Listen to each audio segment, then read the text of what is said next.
And then when they watch the YouTube, and then they also get they have to watch the advertisement. Sorry. So you can join the June or something. Oh, okay. You can also join June, or you can open the webpage here to let them see the advertisement. Okay. Yeah, that's the whole video. They have to watch the advertisement before the last video. This is the Netflix, YouTube advertisement. Good. Let me just pull it up real quick. You need to pay us. Yes. So I'm part of a student startup here on campus for UCSB. We're mostly comprised of engineering students for their capstone project, but we're actually competing at New Venture competition, and we actually just recently made it to finals. And it's actually happening next Thursday, so I really encourage you guys to come because part of the prize money is actually People's Choice Award. But essentially what the idea is, and if you're interested, we encourage you to join the wait list, which is just click here, or you can scroll down all the way here and just put in your email. But a lot of people are interested in e-biking, but they're, it's pretty expensive, as well as the fact, as we all know, that a lot of people have recently been getting their bikes stolen on campus. And it's just it's a big concern on campus. So with this product, essentially you would just quickly pull off your front wheel and put on our product, which has the hub and all the electric components inside of it to make your bike electrical. So right now we're priced at $550. It is Bluetooth controlled, and you would have essentially an app on your phone to connect with the Bluetooth. So if someone ends up stealing your bike or the wheel, that they can't do anything with it because it is controlled with the wheel. And then here are just some of the specs as well for the bike. But, the speed is up to, California legal limits. It has a range of 25 miles. And in the final design, you would actually be able to remove the batteries, because a lot of people end up stealing e-bikes because of the batteries. So you just be able to pocket that, take it with you, bring it upstairs and charge it at home. Or if you're a little bit more on the pessimistic side, you could actually bring up the whole wheel home. And it is wireless throttle. We're going to have a warranty 1 year. But if you're interested, I encourage you to sign up, and just encourage you to come and join and support the other finalists too. There's maybe a total of 16s. Thank you. If I don't have bike, how can I support you? Just do the yes. If you want to join the wait list, sign up the wait list. Or I think the finals next week is in the Corn Pavilion at 3:30. Oh, that's cool. Thank you for the advertisement. And then now is the class back. And this is a feature for the nowadays watch some advertisement. Okay, let's go back to the class. Sorry, I forgot to record the advertisement part. Those who haven't been here, and then they should watch the advertisement. And now let's go back to the class part.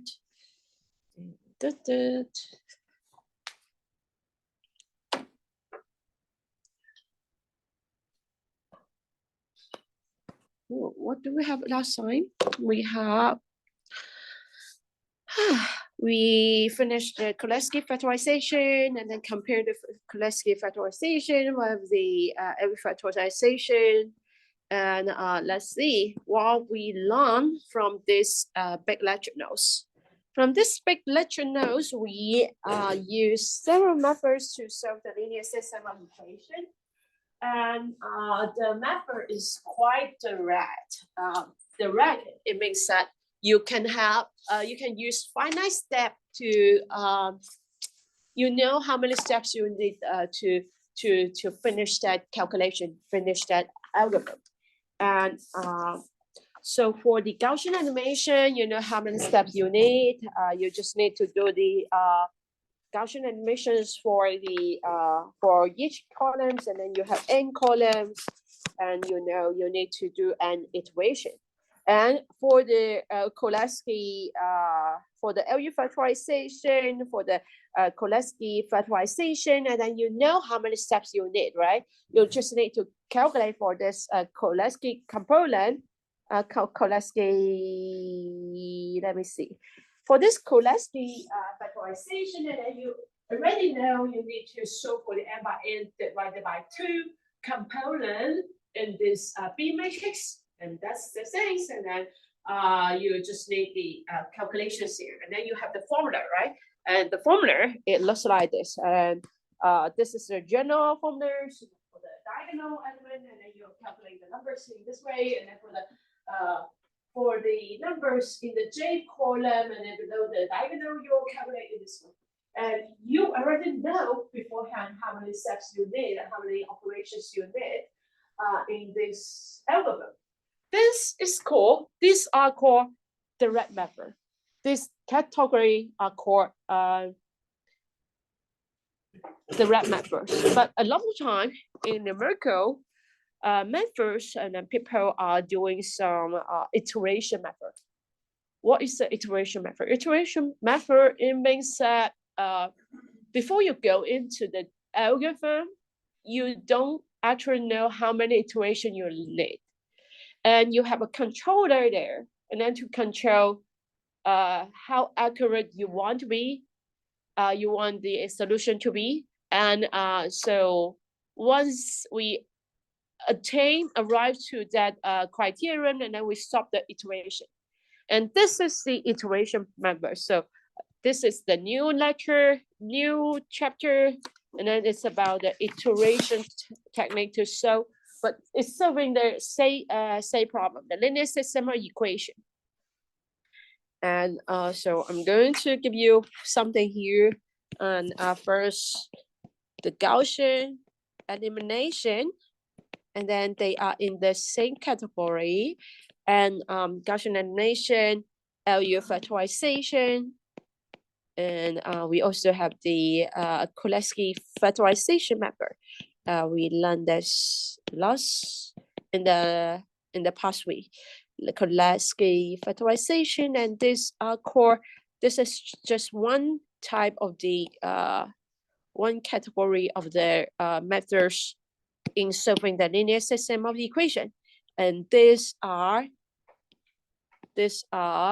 the direct methods to solve the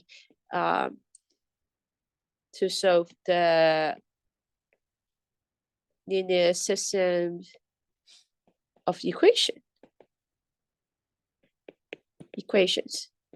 And now in the following classes this week and Friday classes today, and then we are going to investigate into another class of the method, and this class of methods is in this category, and this category, it is called iterative techniques. Wrong spelling. Techniques to solve the linear system of equation.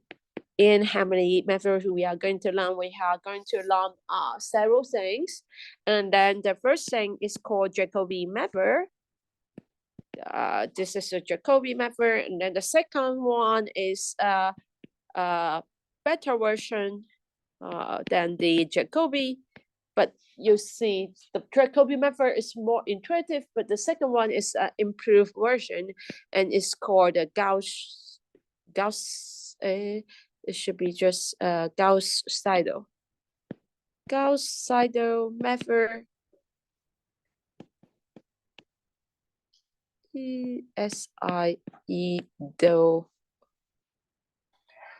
method. This is Gauss-Seidel method. And another method is called SOR method. And that's all the three methods we are going to talk about in the following classes. But before we move to the next part, I'm going to introduce some things before we are going to talk about the method itself, because I just say there's a controller there to control whether we stop the algorithm. So there's something related to that stopping criterion there. And let me see. maybe I just need to take a look at the. I'm not going to get a lot of things here today, the algebra things, but if we need it, and then we would go back to take a look at the related linear algebra things. So the one things I want to mention here is the norm of vector. Have you met the norm of vector before? The definition of the norm. Yeah, okay, good. So you already know the norm, and then the norm is always positive, not negative. And then when the vector is 0, and then the norm is 0. So now I'm going to introduce one things, the zero norm here. So there's the following vector norm. You might need to use these vector norms. You can choose the vector norms you want to use in the iteration algorithm. But here I will introduce 3 vector norm, L2, L1, and the L infinity norms, and of the vector for the vectors. Okay, good. So now what's the definition of the L2 norm? L2 norm, the definition here. So for example, we have the vector here. Usually we would use the column vector to know the vector we use in this lecture. So that is x1, x2. This is the component in that in the x vector here, and we have this vector is in the n-dimensional space.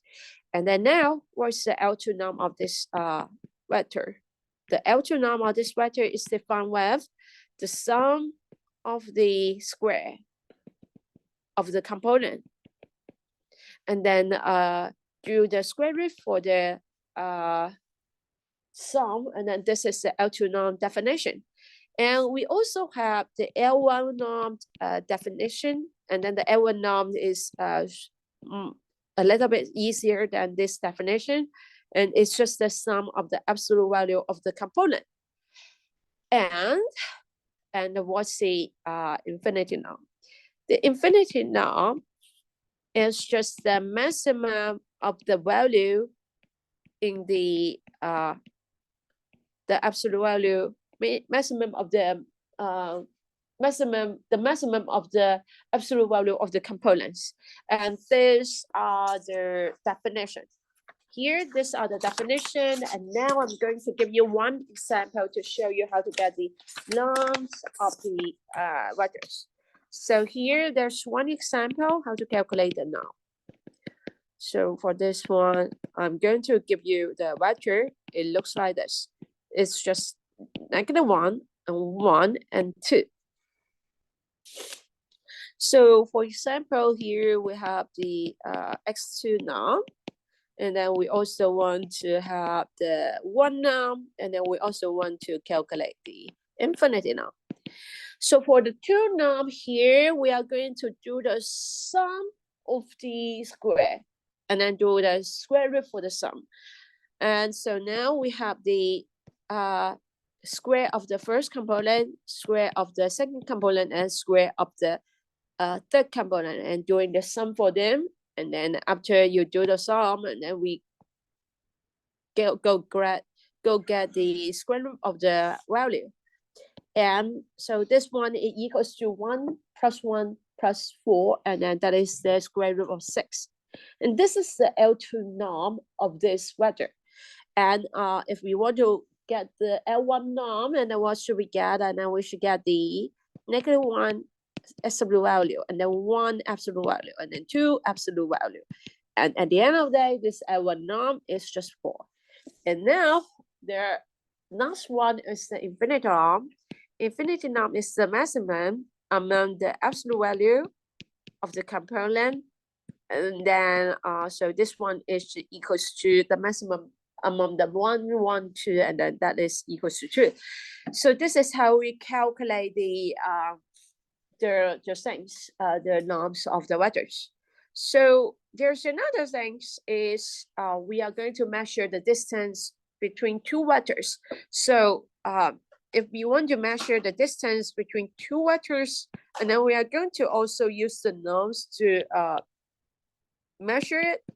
So for example, this is the distance between two vectors.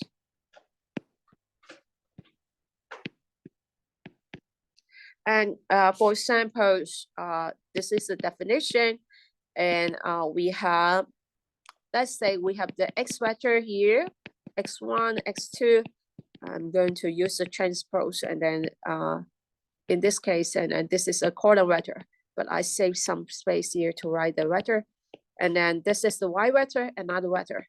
And if we want to measure the distance between these two vectors, I am going to do the subtraction.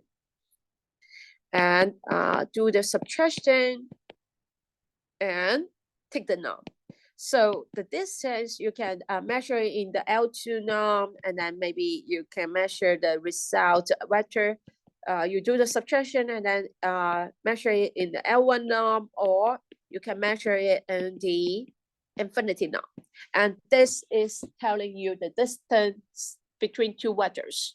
But you can either choose one of the norm to represent your distance between the vectors. It depends on the situations, which norms you need to choose. And this is the definition of distance. And there's one thing is about the convergence of vectors. So when we talk about the definitions of the convergence of a sequence of number, a sequence of vectors, it's quite similar to what we have in a convergence of a sequence of numbers. So this is a sequence of vectors, and here we are going to use the norm here to define our convergence. So let's see. So suppose we have a sequence of vector. This is a sequence of vector, and then it's xk, and then k is from the 1. These are vectors, not just number, and then it's a sequence of the vectors in the n-dimensional space. So we said that we say the xk is convergent to the x vector with respect to the norm here. I'm not going to do some subscript here for this norm. And because you can choose either L2 norm and then L1 norm and L infinite norm. So I make it to be general. So I leave nothing here. This could be any norms you choose. And we say this xk vectors is converging to the x with respect to the norm.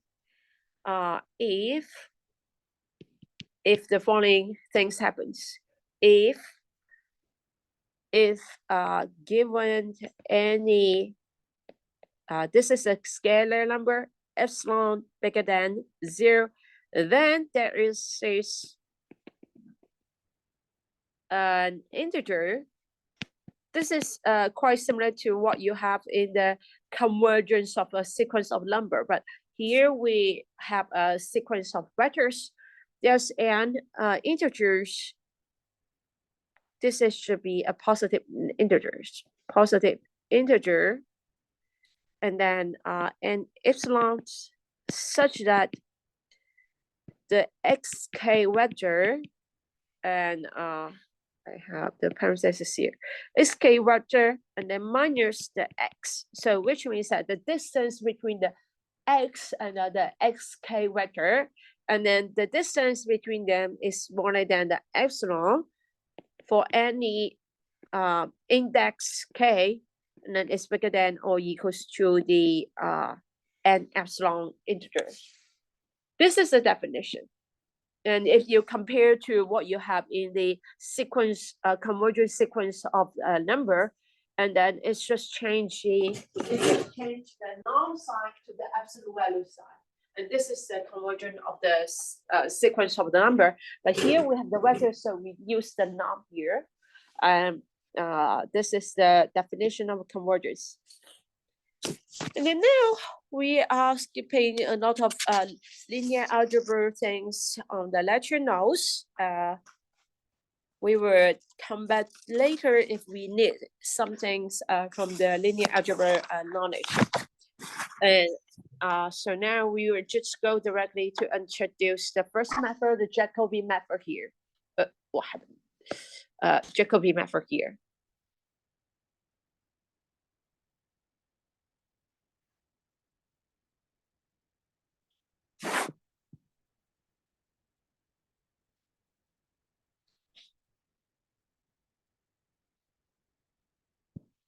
So before we go to take a look at Jacobi methods, and we say this is a general things to see here. And what is the iterative things?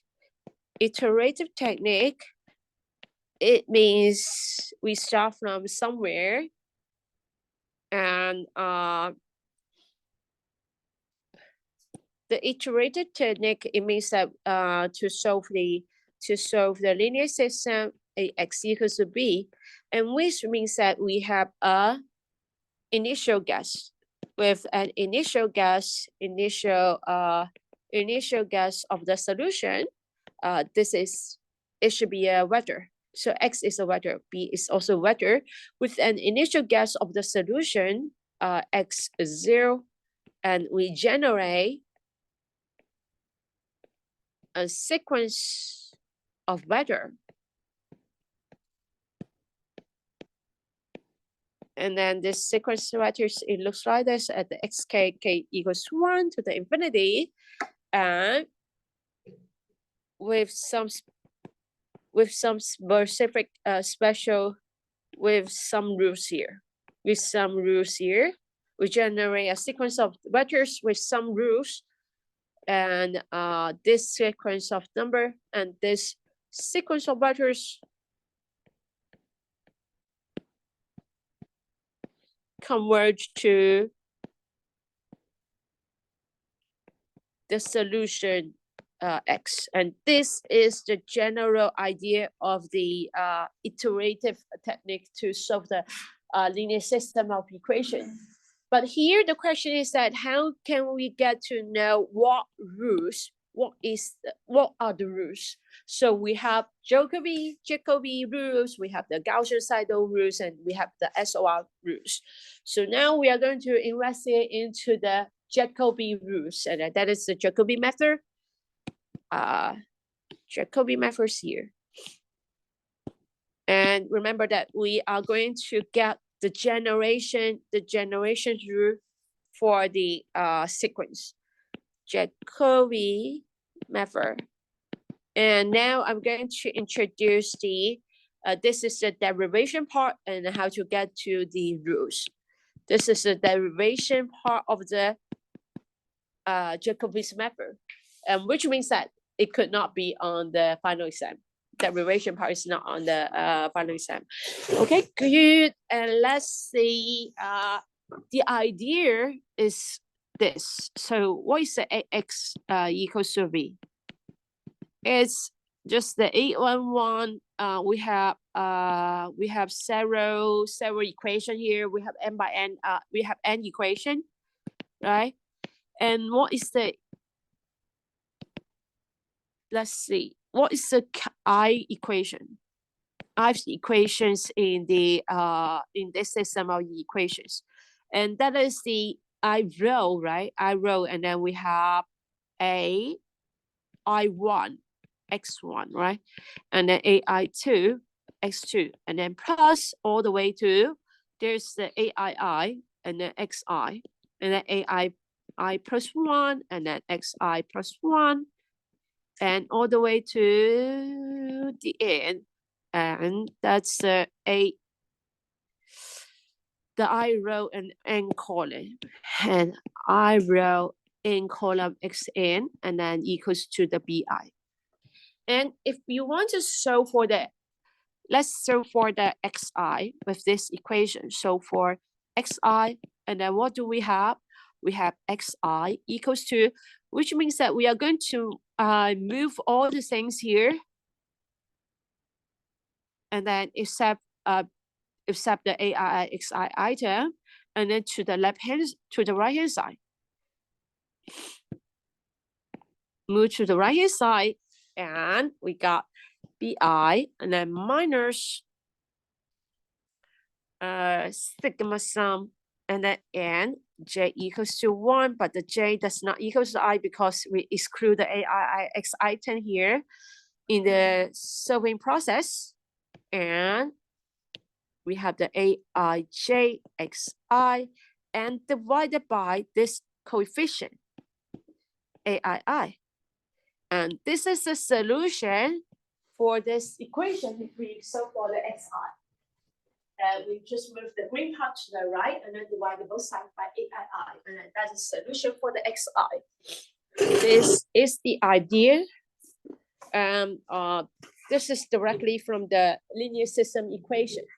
So we are going to get one iteration through to generate a sequence of the number, right? So now I am going to change something here. And so on the left-hand side, I'm going to do some copy and paste here. And what is the generation through for the Jacobi method? Jacobi method algorithm,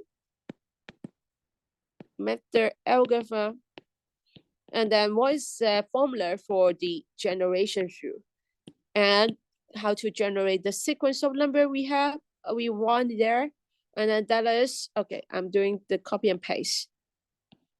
This is just a solution for one equation, but now I am going to put the things on the left hand side to be the things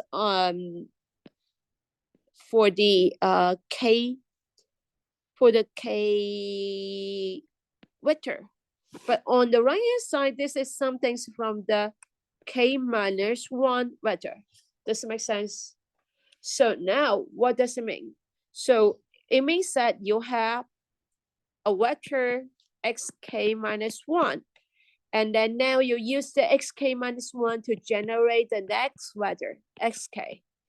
And if you want to generate the I component, if you want to, this is the I component in the xk vector. These are the vectors. I should use the notation here to denote this is a vector. This is a vector. And these are the vectors. And as you can see here, these are vectors, these are vectors. And this is the algorithm, which means that this is the I component in the k vector. And we are going to use the BI value and then the I component in the k-1 vector to generate this component here. And this is how the things works. And I will talk about the stopping criterion later. So now I'm going to give you one example here. Just show you one iteration how it works. And I'm going to talk about the stopping criterion. So this is the algorithm how to do the generate the numbers in the vectors, but I would talk about the stopping criterion later on. Let's see, what do we have here? Okay, so I would just talk about, I will leave something blank here. So this is a generation rule, how to generate generate the next vector here based on the formula we have here. And as I mentioned, this is the iteration algorithm, and then there's the stopping criterion. And I would talk about this later on. And then I just leave it blank here, and then I will fill it out later on. And let's see.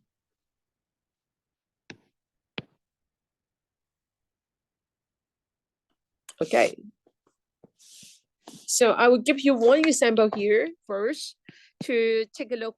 How does it look like in one iteration? So let's solve the linear equation ax equals to b, and then where the a and x looks like this. So the a is 10x1 and then minus x2. This is the equation 1, and then plus 2x3, and then equals to 6. And then this is the equation 2, and then we have negative x1 and then plus 11x2 minus x3 plus 3x4. And we have the equation 3. Equation 4. This is the 4x4 system for the A matrix. And this is the 2x1 minus x2 plus 10x3 and then minus x4 equals to the negative 11. 3x2 minus x3 and then plus the 8x4 and then equals to 50.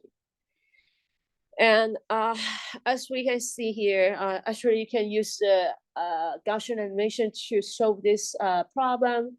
But this is a small linear system equation, and you find out that solving this linear system of equation with the Gaussian animations is very good.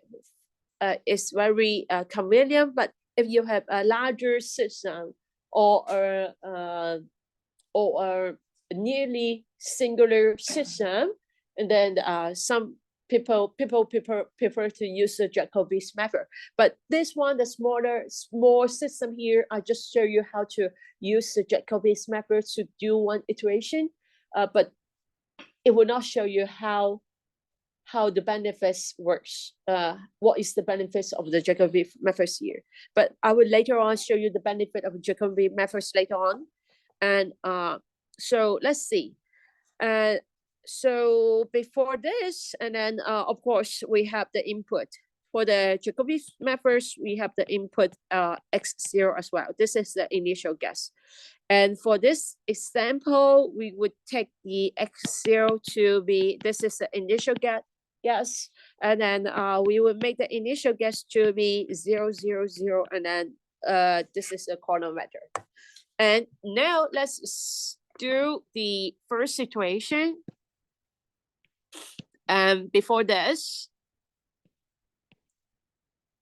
and then we are going to solve the EI equation, that is the I equation for xi. And so for example, from the equation 1, and then we solve for the x1, and then we got 6, and then plus x2, and then minus 2x3, and then divided by 10, and then this is something from equation 1. And then we solve for the x1, and then we get, so at the end of the day, we get 1 over 10 x2, and then minus 1 over 5, and then x3, and then doing the sum, and then plus 3 over 5. So I'm going to collect all the things together for the x1, x2, and x3. And I'm going to move this before this one. I just erase the draft here. And then, so from the equation 2, you get the, from equation 2, you get this. x2 equals to, I skip the calculation, the details calculation here, just write down the result. And then I would, if there's no x2 here, and then I would leave the space here, and then so that I know the coefficients for that one is 0. And also we have the x4 item, so I would keep the space here. And then for the x4 item, this is the x4 column. 25, 11, and then from the equation 3, we solve for the x3, and then we got negative 1/5, and then this is the second column, second variable, and then this is the x2, and we also have x4 here, and then we have the constant item, And from equation 4, and then we solve for the x4, and then we got negative 3/8 x2, and then plus the 1/8 x3, and plus the 58. And this is corresponding to what we have here. The very first idea to solve for the xi from the equations I. And now we will go to the algorithm. And then algorithm, what do we do in the algorithm? We change the left-hand side things, the xi items to the k, and then change the right-hand side part to the superscript k minus 1. And this is what we do in the second step. And this is the first step. So for the step 1, so for the xi from the equations I. Then step 2, change the index here. Step 2, and then we get the Jacobi iteration rule.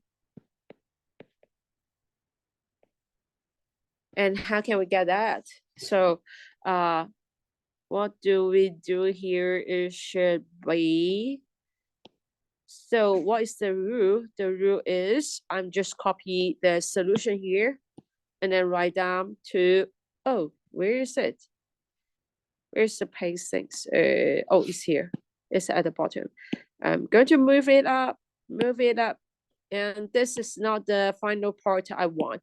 So what I mentioned just now is to change the left-hand side to the k superscript. K superscript, and which means that they are coming from the k vector. And I'm going to change the right-hand side, all the things related to the x and then to the k minus 1. This is the previous steps vectors. K minus 1, K minus 1, K minus 1, K minus 1 again. Okay, good. K minus 1. So now, if we want to get the x1, so hence the x1 vector is given by. So now I'm going to substitute the x1 and then the k equals to 1 here. And then on the right hand side, it should be 110 x20, right? And minus 1/5 x30, and then plus 305. The things get easier because we start from the initial guess, and then the initial guess is the 0 vector. So here we just have 3/5 here, and then that is 0.6. I'm going to get the 4 decimal places here. And for the x2, and then we have the 11 x1, which means that I'm just copying them everything, but change the index to the k into the 1. Good. It looks good. This means that we are going to change the index here, each k here. You can do Control F, Command F, and then to search the k, and then replace the k with 1. So here is 1, 1, 1, and then on the right hand side is just 0, 0, 0 here, 0 here. And then this is from the initial guess, which means that this is the components from the initial guess. And because all the numbers here are the 0 number, because the initial guess is the 0 vector. So here it just equals to 25 divided by 11, and then it's approximately equals to 2.27127, and it equals to negative 1.1000, and this one equals to 1.8750. And I remember that because the initial guess and for the x a vector x0 vector, and then this are 0, 0, 0, 0, 0, 0, 0, 0. So this one is just equals to a negative 11/10, and then it equals to this number, and then this equation here, and then it equals to 15 divided by 8, and then it's equals to this one. And this is how one iterations look like. And if you want to get the x2, you would do the same things, similar things, but you change the index k to the 2 here, and then on the right hand side, this is 2 minus 1, which means that these are the 1 superscript. Superscript here, the index should be 1. And this means that we are going to, if we want to calculate the x2 vector, and then we are going to make use of this result to calculate the x2 vector. Does it make sense? Okay. Oh, I have a question. So x to the power of 0. Not the power, that is the index. The index. The index. So it means that. This means that this one is the x0 vector. So I'm just stating that we have some a few notation here, right? And this is the k minus 1 vector. This is the k vector. And then the subscript here, it means the I component in that vector. So let's see. So we think that we are using a sequence of lump vectors to approximate that solution, right? So let's go back to the general idea here. What is the general idea? Where is the general idea? Okay, the general idea is here. I'm going to move this up.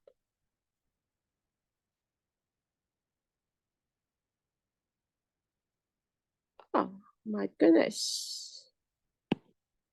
I'm going to move this up. And then I will explain the what's happening. There's some index system here, and it would get people confused. So here, if you take a look at here, the iterative technique is using vectors to approximate that solution, right? We are solving the AX and then equals to B system, and this is the solution. X is the solution, right? And we are generating a sequence of vectors, and then this sequence of vectors, we have the initial guess, and then we have x1, x2, and then all the way to, I don't know how many 10 items we need. So I'm going to use the dot dot dots to indicate this sequence of vectors. They are vectors. And the superscript here, it means that this is the initial guess, this is the first vector, this is the second vector, this is the kth vector.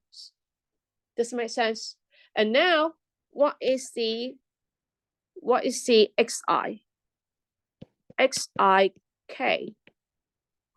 And this is the I component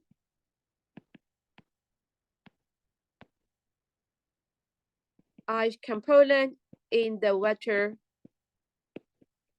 the k vector. So which means that if you take a look at the xk vector, this is the k vector in that sequence, and then this k vector, we would have the first component, and then second component, and the n component, if this is n-dimensional space. And we also have the k superscript here to denote these components are for the xk vector. Does it make sense? The index system here. I see. So we first guessed that the x0 is 0, 0, 0, 0. So yeah, that's why we plug in. Yeah, and then plug in, and then do the plug in, and then for the x1 vector, the first vector. And if you want to get the second vector, and then you will have to change all the indexing of the k to the 2 here. And then on the right hand side, these are the components from the first vectors, which means that we need to use the results from these steps to calculate the next steps result. And this is one iteration here. But how many iteration we need? And as I mentioned here, I just use dot here to indicate the sequence of letters. I don't have a specific number here for the K, and then because I don't know when should I stop here beforehand. I don't know. And so now the question is that when should we stop the iteration? We cannot generate such an infinite sequence of number and then to do the approximation, we don't have the time. So when should we stop? When should we stop the iteration? And this is the question, right? And now I'm going to tell you one stopping criterion here. Let's go back to the stopping criterion. And let me draw the boundary of this part. And then this is the indexes now. And the stopping criterion is something related to the norm of the vectors. The stopping criterion here is the current step vector. This is the K vector in the sequence. And then that is the previous steps vector. And then we take the norm of the difference and then divided by the XK vector norm. And if this one is not smaller than or equals to the tolerance number, so you can design your tolerance number here. And then if this condition satisfy, and then we stop the iteration. And let's see what it means. What does it mean here? It means that we have a sequence of number here, a sequence of vectors here, right? And then we generate the vectors one by one. And then for each iteration, so for example, for this iteration, we get the K vector. And then we generate the K vector based on the K minus one vector, right? And now there's one thing in your algorithm. It should be, you need to check this criterion.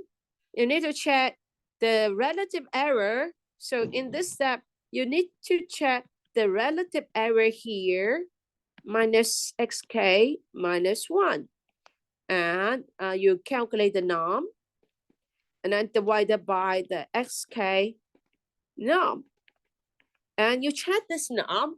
And if this one is smaller enough, and then we stop the iteration here. And for the tolerance number, and you can decide it. And so for this example, we can have the tolerance number. And so in this example, we let the tolerance number to the 10-3. And next time, I will show you the numerical results for this example. And then when we will stop the iteration. And this is all the things we want to mention today. And I wish you a good weekend. And remember to submit your homework before Tuesday. And support your classmate.